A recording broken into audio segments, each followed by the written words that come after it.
And that's where I've been struggling recently. I think it's the all or nothing, and it's the now. I want it now. It's the patience. And I came to this sort of reflection the other day, and I have the belief in what I'm doing at the moment, which is one part of it, but I don't have the patience. And I then realized I need to work. I can have all the belief in the world, but if I don't have the patience to go with the belief, then the belief ain't going to last long, because I'm going to, like you say, I'm going to self-sabotage. So I need to find a way to practice patience when it comes to myself and the end goal, or even where I'm trying to get to and trying to understand, like you said there.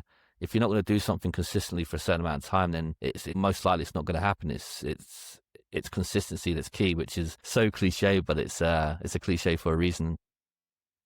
Yeah, 100%. Like, for example, like even on my own personal TikTok, I haven't created any net new content since last year, since December. And, the old me would be like, "Oh, I'm not doing it every single day. Okay, let's quit. Let's delete this account." But I recognize that, like, hey, your account still your videos are still shown to people.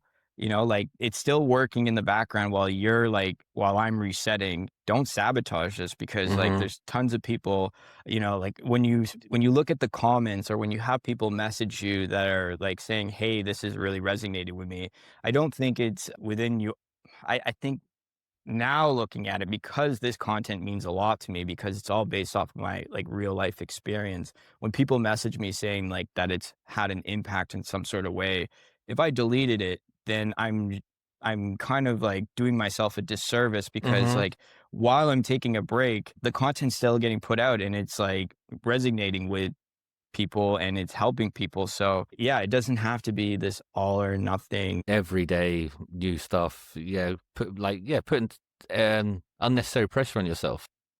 Yeah. And also too, the expectations that you have on your content. Like, something I really like about your content, your daily vlogs, where it's like Yeah. it's just a simple little recap of your day, but like you think about that over the long period, right? Where you personally get to look back at your life and see how Mm. much you've grown. But also too, it just takes one video and one message for someone to say something really great to you, saying like that, your consistency and how raw and honest you're being about your experience, how much that's had an impact on someone's life. Like, that's really what this is all about. That's why I think it's so important for people to talk about ADHD, is because the reality is that you probably felt most of your life in a silo. You probably felt alone for most of your Yeah. life.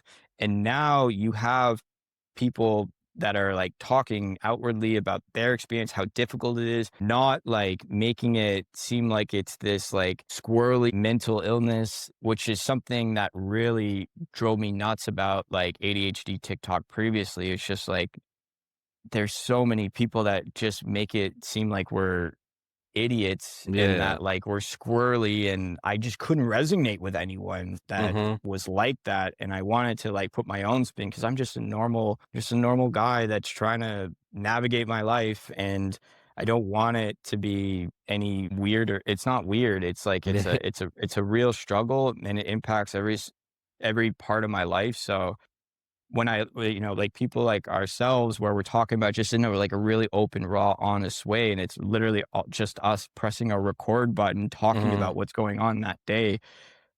That's where I think like, just do that over a long period of time, and you'll really reap the rewards, because the impact you're probably having on people's lives right now, just for you showing up every single day, Mm. that's like, that's really the goal.